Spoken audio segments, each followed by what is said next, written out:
Hello, everybody. Welcome back to the T.O.A. podcast. I am your host, Honorable. As you can see me and this guy. I can't see me. Yes, I can confirm that is my brother. Well, okay, I can't confirm it. I haven't seen his birth certificate. I have never actually seen it.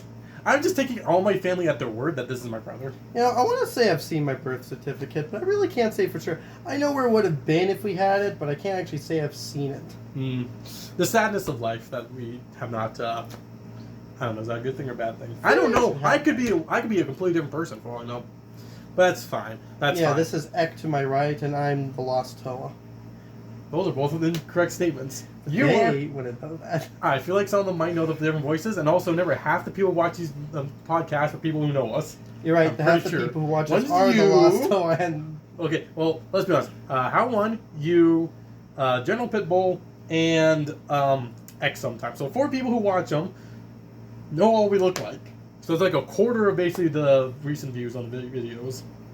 I don't even know if I'm part of those recent views. I don't know. Oh no, this last podcast had 1 view and that was me by accident. I already talked to you, so why would I have to listen to you? No, the last one that went out would have been with me and Ek. Yeah, I don't think I watched that one. Well, it just came out today, so, you know. I don't think I watched the other tier list of whatever tier list it was. Yeah, so the Kenobi masks. It's a good one. Ah, yes. Anyways, I was like, I had a big grand thing. What I was thinking about today, Bionicle. Dangerous. Which today was actually a day where I had about a 30-minute conversation with a coworker about Bionicle and Lego. It was nice. It is nice when you can talk with Lego, talk with non-others. Well, it came down to the kind of the thought process of like a little dream. If I had all the knowledge, if I had all the skills in the world, and I had the money, the place, and everything, one thing I would love to do someday would be have like a little Bionicle museum. Because it's like, you know, have a little museum where someone come in, they can see like all the Bionicle sets, they can see like the comic book, and I also like to, like, one thing I was thinking about was like, imagine like in front of like a display of the set where you have the canister and such, and you had like this little flip book that like people could look at to look at the instructions. A section of the toy museum that Woody was going to be sent to in Toy Story 2? Yes, but just for Bionicles. Well, like I said, a section. You know? I'd be like one of those things where it's like, get a whole bunch of cool stuff, like, or just the idea of, you know, having like a space where, you know, you can have like a museum portion and then kind of like a display portion of like creations where it's like, okay, well, this is like what was released, this is what you could get, and then this is basically what you could do with this. This is the potential of the toy as being Lego. The only reason why this thought process has ever been in my head is the sole fact of where I work, there's an empty business right next to it, and there was a point where I was like, man, it would be cool if I, you know, like I bought it, you know, had all my Lego in there, I could display it, you know, I build new creations so there's new stuff cycle out, and I'm like, I don't have the money, I don't have the business know-how, you don't have the time to constantly do honestly, new stuff. As much as I think I have a lot of Lego, the moment you're in a bigger location, I would not have enough Lego to actually fill up stuff. But it would be kind of cool, like that idea of basically like, the idea of having a Bionicle, just museum to me go. And one thing I would specifically have would be a section where it's like you get like actual proper like store shelves, and just have like make it look like, you know, it's like actually like in store basically. This is kind of what it would look like. This is what it looked like when it was on the shelf. This is what we experienced. It's like come into this little closet to experience the dream. And this was what 2001 through 8 looked like. And that was the other thing. I would have like, you know, a section where it's like, you know, you go through there, and then you have the Gen 2 section, and then the what comes next section, you know, the promotional Tahoe, maybe like a few other system sets that have like all the little Bionicle references. At least a fair few of them be like, this is how Bionicle survived in the common era, you know. This isn't like, obviously, by the way, if anyone thinks I'm actually going to do this, unlikely this is like there's like a 2% chance in my life. You don't have enough of the paraphernalia, and you don't have the money. I mean, hey, fair enough, I do own every set. I have every comic, every book, all the movies, for some random paraphernalia. I have a store display sign. I have enough to fill up like a small trailer. A regular size apartment. Maybe I'll do that. I'll get a trailer, I'll hollow it out and make a little Bionicle museum so I can have a mobile Bionicle museum. But yeah, that was basically I had to cover that thought process, and I'm just like, even just the idea of having like a Lego museum would be kind of like, in general, my idea. Be cool though. I don't think I'd ever want to have like a used Lego store. I don't like being like that sort of businessman. I don't sell Lego. I acquire it to have more and to do stuff. I don't like the idea of buying Lego just to sell it again. I mean, if I had enough, I wouldn't mind. But I like the idea of having a Lego museum to me, I think would just be really cool and fun. And, like, also, maybe there'd be a section with, like, loose parts you could buy or build with, whatever. But, like, I don't know. The idea of owning, like, a museum, I think, is just kind of a cool idea. Yeah. I don't know. Because for me, I don't want to be, like, a guy who sells you stuff. I'd rather be the type of guy to tell you about stuff. It's shocking, isn't it? Oh, it's shocking. Very shocking. And I was like, I call that a dream of mine, to have a Bionicle museum. And hey, maybe someday I'll try and do it and fail miserably. Because this is the problem. If you have a museum, you have to be able to pay for that space and keep things running. So unless you have a gift shop... The admission fee can also... Basically. But the thing is, if you have an admission fee or a gift shop, or a little bit of both, right? Yeah. Both of those are very hard to come by. Especially with museums, because museums are historically not that busy. No. Especially for something niche and small like that. And let's be honest, you're not selling your Lego to be gifts, so... It's kind of funny because I kind of thought I was like, I'm going to go scan around all these places. I'm going to find as many copies of the Bionicle movies in Valley Village as I can get, and I'll fill up a gift shop with that. A bunch of copies of The Mask of Light. And The Legend Reborn. Don't worry, I have like triple copies of some. Legend Reborn probably would be hard. That'd be kind of funny. I have had people jokingly said that like I should turn my apartment to like a mini museum. It's like, hey, if people want to come over, it's like I'll pay you. It's like, hey, I'll pay you $5 to see your Lego. I've often joked that I could charge people $5 admission to come look around our place. Then we'll charge them $10 to clean it up. They'll just have to make sure to check their pockets. This is the thing is, when in the apartment, you're in the one place that you can't see a mess in here. You'll never know. The wall behind us. The one blank wall, yes.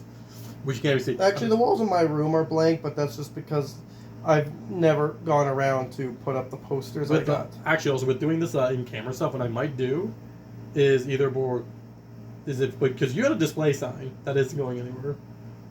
Like you have the Victorian one. Yes. There, you could just like have a little thing back there. It is just sitting behind a desk doing nothing. Don't get me wrong, within arm's reach, there is Bionicles nearby. On that thought, just looking at them within here. Yes. So, okay. You have a team of 6, as one 7. would. We know one was not part of the team. Not original. Okay, technically 2 of them aren't even part of the original. Well, I'm looking at your team. Okay, which you guys can't see, but that's fine. You have one taller and one shorter. Yes. I've got headcanon that the tall one, I'm not going to name him for the sake of the viewers. The one tall one, he got the first stone that was charged where you didn't know what. And the short one, he got the one that was at the end. Like, I don't have much left to put in, so I'm putting the rest in. Or more like this. You throw out the Suva, and he takes it out too soon, and then his is just left charging. Actually, funny enough, I'm actually writing their story, and I'm actually close to that point where they all meet at the Suva. I don't know if you could take it out once you put it in. I just look at like, I don't think you can. Because like in the stories, Vakama was putting some energy in a stone, and he had to cut himself off because it was hard to tell when too much. Obviously, when you do it for a team of 6 or something, you're getting rid of all of your potential energy essentially. I like to think that at the last I was like, we don't have quite enough to put in this last one, so he turned out a little smaller than the rest. But I feel like as funny as that is, just thinking actually logically about this, now that I'm thinking about it, if everyone puts them in the Suva at the same time, it probably sucks up all the energy, distributes it. Very, very likely. Now, if you do it one at a time, then things are different. Short change. Then things will be a little bit different. But, that kind of makes me wonder, because you are someone who has Bionicle stories. Yes. Do you have any Bionicle dreams that you want to do, like, accomplish, be like, I want this to be done for Bionicle at some point? Like, do you want to have, like, let's say, like a webcomic that people will see and be like, this will be a remembered Bionicle webcomic? I mean, technically, or you content having so bad it's good. I am content with so bad it's good. Don't get me wrong, I would like to make some quality Bionicle content that will at least get the actual Bionicle community's interest. Something that they could still want to go like, hey, have you heard of this guy? And like, oh, look what this guy does, like Callan. Tell me about it. But the one thing I would like to see with Bionicle, and I'm sure I've mentioned on here before, is a high-res movie or show. Basically, something with a budget? Something with like the movie Disney's Dinosaurs, where live, real scenery, but with very photorealistic CGI creatures. I think that would be an amazing medium to see Bionicle in.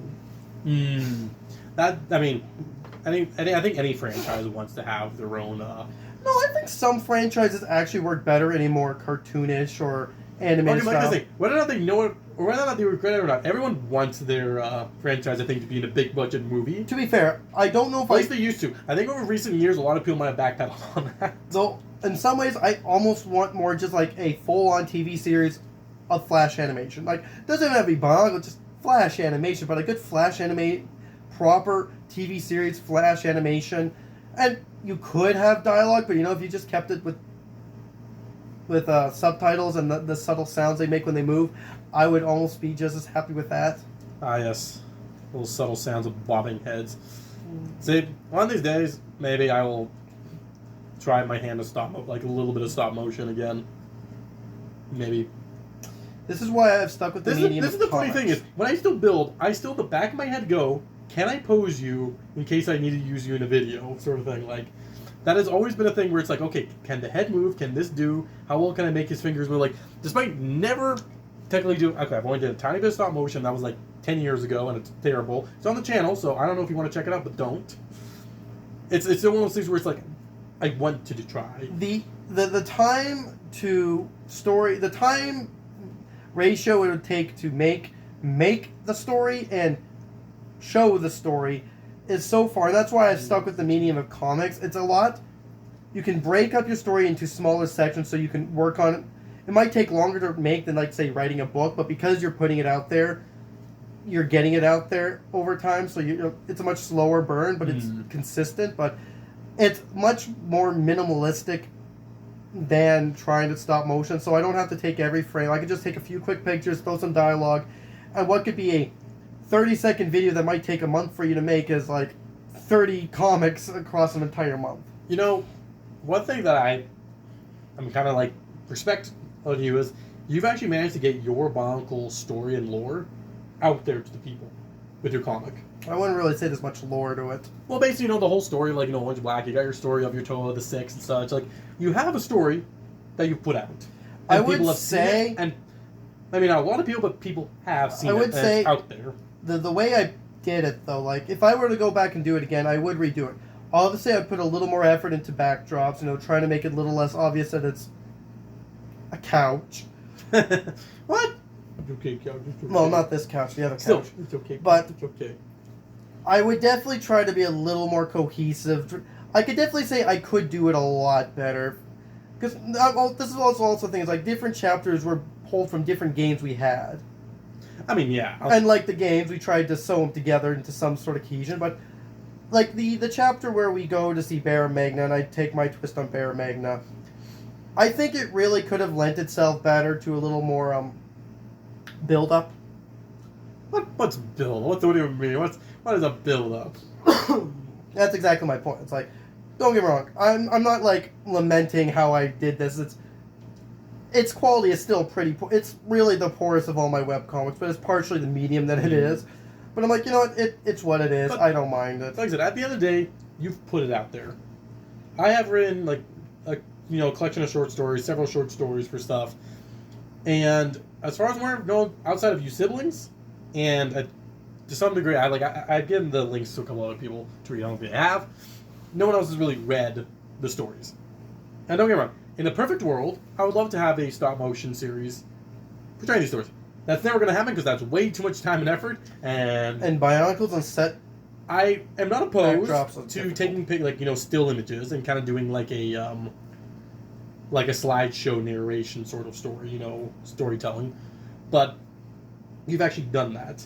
Because that's like one thing is like I really want to do is like I said, I'm finally getting around to working on like my main the main central story of my universe. As slow as that's going to be, it's like I'm finally starting to do it. But again, it's like that with getting my Bionicle story out there to the people, which is kind of good that I haven't done this for a sole reason of another sort of, I guess, Bionicle dream of mine, and that is to be recognized in the Bionicle community, the larger Bionicle community. There's a smaller Bionicle community. I mean, like the larger community, where like the main community. Well, it's like honestly, there's a few people in BZ Power know who I am. There's a few people in the channel also Bionicle fans know who I am. There's a few people I know personally know who I am. Like so, those are the larger where like, let's say two random people in Florida are talking, and they go like, they bring up Bionicle YouTubers that they know. And they're like, oh yeah, I've seen a podcast or two of his. To the point where my name could just be like, in like the large community, people might just like kind of know of it. And like also you like got the bigger names like you got Short TTV. spurts. TTV is like the biggest Bionicle like people. Yes. And then you got like you got Callan, who's like one of the biggest biotubers. Same with well, I mean, I know way back in the day it was like Bionicle and a few others. The Shadowed One. I think something happened to him, honestly. I think. I know he had like channel, but it's like you had these, like people and then like the Mocking Sphere, like obviously that's a little bit different because of stuff. But you have like people like Duckbricks here in the Bonk community where, I mean, that's even just general Lego community. He's well known, but I would say in the Bonk community he's also quite well known. I just want to be able to be to the point where it's like enough people can go, oh, I know that person. The closest I ever had to being known as something, more, and that was just one person I think on BZ Power basically DM'd me basically saying like, hey, it's like was basically mentioned that who's listening to the podcast. That poor person. Poor purple.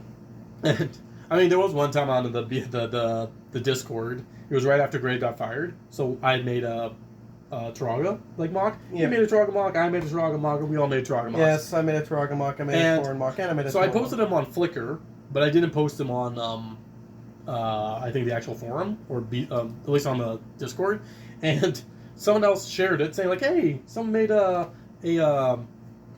representation of Greg as a Taraga, that's kind of cool. And some person was like, he spelled his name wrong because I misspelled Firsty. Yeah. And he's like, he must be like, oh, dude, he's like, dude, the guy can't get his name right. And then the other person after that was like, dude, this guy's in our Discord. The guy built this in the Discord. And I'm like, yep, I'm here. But the fact that someone else recognized me is like, dude, he's in the Discord. I'm like, yay! The name will rung a bell. I'm okay with this. I can't remember if that was your idea or my idea that we should command Red Grave with a mock. I think it was both. It was like, I think a conversation you and me had. It was definitely something we were having. Well, it was something like, I think all four, like you, me, how one and Echo were all talking about. I think. I don't think this was between the greater group. I think it was just between the two of us. I feel like how one was involved in this. Maybe I had my own discussion with him on the side, but it's hard to say. But like I said, I remember this was a group effort, regardless. Because I think the idea of using the RAW was. I very much remember this being between you and I, but sure, if you want to say the others were in it. Like I said, I can't say that with full confidence. The problem is, I've had so many conversations about so many things that my problem is, and I found this from a day to like you at work, is I forget who I tell stuff to or who I haven't, because I often tell the same thing to like 5 different people.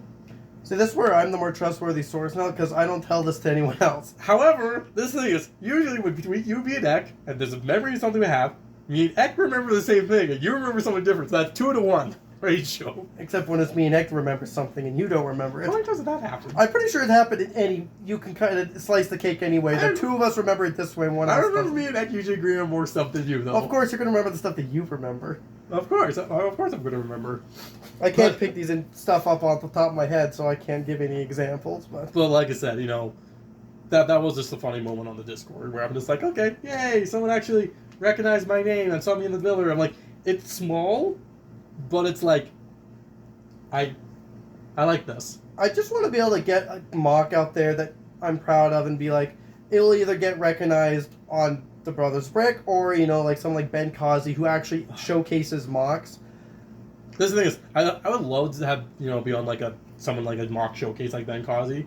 At the same time though, I look at the mocks you posted there, I'm like, yeah, these are all past my quality of mock, where it's like, the mocks he showcases aren't the style of mock I build. It is true. We have a very set style. But, it'd just be nice to have, like, one runaway success on Flickr or something. It doesn't have... And the only one that I'm going to say had that wasn't even, like, fair. It was, like, what was it? A Flickr... The Flickr Pro. Flickr Pro thing. Yeah. Sometimes every now and then you'll get, like, joined in some random group, like, randomly, and then you'll get, like, a bunch of, like, random... likes, we'll say. And that's the thing, is, like, I had to have one random picture of Bionicle. My thing annoys me is, when it comes down to stuff I'm most proud of, the main thing is Dentar, who is standing in the corner over there. 3.5 feet tall. It's an impressive feat. And to compare it, he's a much better, improved version of the 2 foot tall version. And yet his accolades, or people's response, has pretty much been the same. They both won 1 trophy, although the first Dentar's was actually in a Bionicle category. So technically he's got that edge there. And when it comes down to like faves on Flickr or replies on like BZ Power or TTV message boards, I think the original Dentar squeaked it out by like 1. The only thing that my new Dentar has is during my YouTube era. So I posted on YouTube as well as shorts, and as well as I posted on my Tumblr, where he did great. But it's just like, come on, this is like my best creation yet. People, show me a little bit more praise. I just find yes, it I want annoying. validation. I just find annoying that the things that I'm most proud of are the things I really think like people appreciate are like the ones that like have the absolute worst responses. It's just like, it does suck when it goes that way. oh, this random thing I built this tiny little 5-minute project I put out there that was more just a spur of the moment thing. It gets 14 views and it gets 10 comments. Then there's something I put like 2 weeks worth of effort into. I'm really proud of it. Put it online and nothing. Almost nothing. This, I'm looking at you, the Empress. Yeah, I know it's. That's one reason why I'm always afraid to like post things that I really like, because my expectations, I don't want to be crushed. Which is one reason why I was very, very happy that I have a Rock Raider Millennium Falcon, right? Yes. And also the channel doesn't really know. I might mention another video, and I haven't taken pictures of it, so I haven't posted it online. It's large enough that it's hard to find a good space to take pictures. But I finally brought it to. I brought 2 shows. I brought it to a local one here in Calgary, which we're not in Calgary, but it's our local show, and people liked it. It was a small show, didn't win anything, but it was like, nope, the few people I talked to seemed to like it, right? Yeah. But it didn't seem like it got as much. I mean, there's only PLD can do. But I brought it to Rick Can in Vancouver, and not only did it seem like it was very popular amongst just the builders, that's what I was getting told by some people. I wasn't around the table, where was I like at all, so I was thinking, but it also ended up winning a trophy, which was like, for building a space mock to win a trophy, is something that's just like, space things are always out of the league for like myself and Ek. Like, we never want anything like space related. It's just like, it just isn't something that like we're very good at. And so the fact that I got validation like verbally with it, and then actually winning a trophy to go with it, it was just like, and especially because everyone really liked the use of the brick separators in the thing, which was like my big thing was like, what people are liking about this is exactly what I want people to like about this. It's like, yes, you guys are actually seeing eye to eye with me. Like, you're seeing what I'm proud of. It was probably the most validating thing. What's really weird though is the opposite of that, is where let's say you have 10 mocks. Yes. And you have one that's your weakest mock from your perspective, and it's the one everyone likes. And you're just like, but it's not that good. That's what annoys me. Sometimes it just comes down to photography. And sometimes it also depends on what you built. Because you could make, let's say, a Bionicle Scrooge McDuck. It could be a pretty crappy model, but people are like, dude, that's a Scrooge McDuck. But you build like a epic, like, really well-crafted T.O.A. The Scrooge McDuck's going to get more likes than that T.O.A. Automatic, if you build something that's recognizable as something else, you will probably get more likes. Because that's what I had with Brick Candles. I built a horse with a barding for a knight I had. Yeah. And it's like, honestly, when it came down to the build itself, it was probably the crappiest. Most of it was covered behind the barding, but it wasn't that good, and so I probably put it near the back of the table, not only because it was like bigger, but it was probably like the most popular Bionicle thing I'd built. And I'm like, okay, I get that it's more recognizable and the horse is different than just building a normal T.O.A. figurine. This is why I like building. So it's like, I get why people like it, but it was just like, this is the worst. This is the worst of the group. I've definitely been branching out with trying to build less T.O.A.-esque builds, and the few I've posted have not really garnished a lot of response, which, I'm going to say perfectly fair, and like, let's be honest, my photography I feel like just hasn't been up to snuff lately. I just can't seem to capture a good shot of things. I mean, also Granted, a couple some of things it you has build been with have also been very black heavy. I'm assuming you're talking about the weird amalgamation. The amalgamation? Ooh, that would have been a good word. Because I'm just like, Bionicles have always been hard to get. It's either you take like 20 photos and there's like one that's like, okay, that's the right pose. And I have a much easier time taking pictures of like sailing boat ships and spaceships. I know exactly what angle to get the beauty shot. But a figurine, it's like, how exactly do you pose them? Do you have their hands open, closed? How much is the head here? Well, that's why you just how much take the a whole eye bunch light of photos. piping? And that's what I've learned. You take a bunch of photos. What I'll do is I get the pose, and I take a bunch of photos kind of like doing a rotation around to see if I can get just the right angle. Rudaka, I think, is definitely suffering from poor photography because I really thought she would have gotten a little more response just because Well, it's definitely recognizable very character. unique. Yeah, and like I said, just the recognition of being like a Bionicle mock is, like I said, the denters have gone it, but I want more. Maybe I'm just a little bit greedy, but I want more. You will never have enough. I No. just want a It nice, does- simple, obvious. Hey, this random builder that no one's heard of. Look at this. I just want to be. I want something of mine to be shared by someone else. That's all I want. I technically have had that a little bit with a couple blogs. I built some classic spaceships that randomly got shown up on a couple blogs. Like those classic spaceships almost got more recognition than most Charge mocks did for classic space, where one was shown on I think 2 different blogs randomly that I've never heard of, and was also approached by Rebrickable. I think there's like a site where you can input your own like designs, instructions, Yeah. and people can buy that set. And one of those classic spaceships, they asked me if I wanted to put it on there. Hmm. And I'm like, first off, I was like, this is not that well built. And 2, I didn't want to spend the time and effort to make his instructions. It felt nice. That was an ego boosting. And there we go. Those classic spaceships had good photography. Crisp, clean photography, good cropping, beauty shots, nice background. Chef's kiss, right? It was perfect. But it was like, I wanted the recognition more for like M-Tron or my mechs or my Bionicle. And yet the things that appealed like the most are the things that I'm more like, I do like everything It's I built. kind of like what Eck has said. It's like he builds his best spaceships his best spaceships are not Blacktron ships, despite the fact that his thing, he finds his best, most creative ships are not his Blacktron ones. And I mean that is something really hard. When I feel bad, like he also has a problem where he'll build like sailing boats and they'll be really good, but usually it's like the weakest of the boats or the kind of one he's like about, where the one that gets most popular. I actually do have one instance where that's almost happened. It was like I built the Saber-Toothosaurus. It was a quick mock preceding my love that. T-Rex. It was almost a little colorful. It was but the Voyager class version of it. It was literally just, I built the T-Rex, so I'm trying to build, and I'm building quickly, not quite the same style, using bigger, bulkier pieces to make the bulk of it. Basically, a slightly smaller dinosaur and to some own personal designs. I take a picture of it outside, and it becomes the letterhead, the banner for the BZ Power Flickr group. Right, yeah. For I a forgot month. about that was nice. That was nice. I'm surprised it didn't boost the overall interest and all, but like that's the most recognition I've had so far. And like of all the things, like don't get me wrong, I love the image I picked. I love that model. I'd even take that picture to post. That was actually a picture I took for a story I'm technically still working on.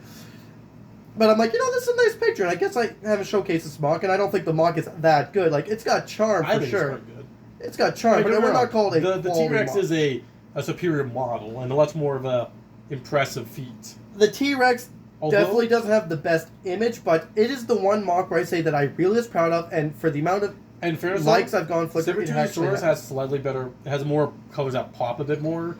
It's true, And that's silver. As much as that is very silver, like much as I don't mind silver, it's one of those things that just unfortunately the less color in your Bionicle mock is, unless it's like really artsy, it's really hard to. With the way the head is, either I'd have to dark. I could do dark red, or I could leave the snout silver, and I could put like a. Well, I just need to get like a bit of color along the back. Realistically, that should be my next goal: is to just add a little bit of color to it. Mm. Honestly, even like yellow, maybe. Well, it's like you have what's it called biddle wings on them, which come in orange, which the crests on his face come in orange, as well as, or you can go for red, which the Ranu shields come in red, as well as the biddle wings. Yellow are expensive for shields if you want to go that route. I probably have the yellow though. I don't think you do. The only yellow ones you have is on your jet tracks. That is yellow, and I do have them. I swear, if you take from your jet tracks, you're special limited. I'm pretty sure I got yellow in that big tub of Lego I got, but maybe it was Keat orange. But yeah, no, like I said, it comes in colors. There is options. The only thing is, like, the tail, it would be very red on the side. Like, I definitely feel like I should put a strip of color down there. Just a little bit of color goes a long way, definitely. Yeah, no, like I said, the recognition. I mean, the problem is, as you were saying, I'm never going to be satisfied, which is true. Which is true. And your ego's big enough as it is. What? My ego? Nonsense. I'm not an egotistic maniac. I'm just a narcissist. I am. There is a difference. I am also disappointed with the steam engine. Don't get me wrong. The photos weren't great due to its length. It was hard to get a good spot. I really should have taken it out like properly outside, not just on the balcony. Did you have any pictures not with like outside? No, all the pictures were. Oh no, not the Empress. The Bionicle steam engine. I'm disappointed that didn't get more because it had the Bionicle and the train community to kind of peek at it. And I feel like both communities looked at it and went, "That's weird." Exactly, it is something I would never have seen. I've never seen before. So it's like sometimes it has the opposite effect, though. That's true. But yeah, the Empress did not get the recognition I thought it would, especially since I genuinely still think it's my best work for steam engines, and I'm just sad it didn't get a little more interest because I put a lot of work into that one, and I've also been focusing on British engines, so this was my first crack at a real American-styled engine. Yeah. Oh. No, you're talking about the Empress, how you you made it, you wanted to get we hope people like it, and you did it. I swear that it happened with me with something where I was like, people are gonna like this. Like I was like, I'm really excited, and then it's like nothing, but I can't remember. The problem is, it's been so long since I posted. I mean, I knew when I was posting all my X-Force mechs. The one that became the most, the second most popular out of 20 that I posted, was my least favorite. Became the second most popular, and that was the boring white one. I didn't like it as a model because I don't like building with white majority. I hate it. Building with white is such a pain. It's so hard to make things look good. I also have a lot of yellow white pieces, so that doesn't really help. But it's the most popular model was the Crimson Titan. I think the Gorilla one. That's fine. Yeah. But then the white one, which personally I thought was the worst model, was one of the most popular. I'm like, what's wrong with you people? My taste is apparently just not the same as other people's. Although anytime I want somebody to win a contest and never wins that one, even if it's not my model, if there's another contest going on and I just vote for something, that one's never the most popular. I'm just people just do not have my taste, apparently. Yeah, I would definitely say we have a very distinct taste that's different from others. Granted, when it comes to Bionicle mocks, even if we admit this is a really cool mock, we are not going to vote for one that's mostly system. It goes against our principles. It does depend on the situation. If it's a cannon contest, yes, my opinions on a model in a cannon contest are going to be very different than just a Bionicle build. It cannot contest. just be the build. It actually has to be the visual. Does this look like it could be that character? And does it fit in? At least when it comes to candidacy. But that's a whole nother beeswax that we have gone in before in previous podcasts. Which ones? I don't know. I don't remember that. Maybe something like 62. Maybe podcast number 62. Hey, this will be podcast number 97. We're almost at 200. Or, sorry, 100. Actually, my plan for the 100th video, by the way, I'm going to mention this to the people out there and to you, so we all have a head. So we all have the people. We all have a head start. Basically, I've talked to Eck already. Prior to doing the 200 the 100th podcast, I think we're basically going to. Oh no, we're going to basically talk about Mask Light in depth as the 100th and the 100th podcast. All right. And then that way we can start watching the other videos. And then because we watched it Bionicle Day last year, I was going to do, I think, talk about the Mask of Light for the 100th podcast. Then for Bionicle Day, we're going to watch, hopefully, or around Bionicle Day, watch a Legend of Match 2 and then do a podcast about that one and kind of just get going, Because we've been putting that way over. We have not gone around talking these movies at all. Oh, whose fault is that? I'm only one of 3. Thank you very much. You set the topic. We just sit here and talk to you. No, not always. Occasionally, Ek has set the topic. I think there was one time you set the topic. You're the one I think we wanted to just talk about something one time, back in episode number 3 or something. That does sound familiar. I don't know. But I have a suspicion we're at near the 30-minute mark. I don't think we're quite there, but I think we're past it, to be honest. Let me see. Just oh wow, we are 45, 34. Oh wow, not as long as I thought. It's so different because I can't see the timer on this side. Anyways, though, thank you all for watching and listening to this whole podcast. I have been your host, Don Mel, and we are retiring from the night.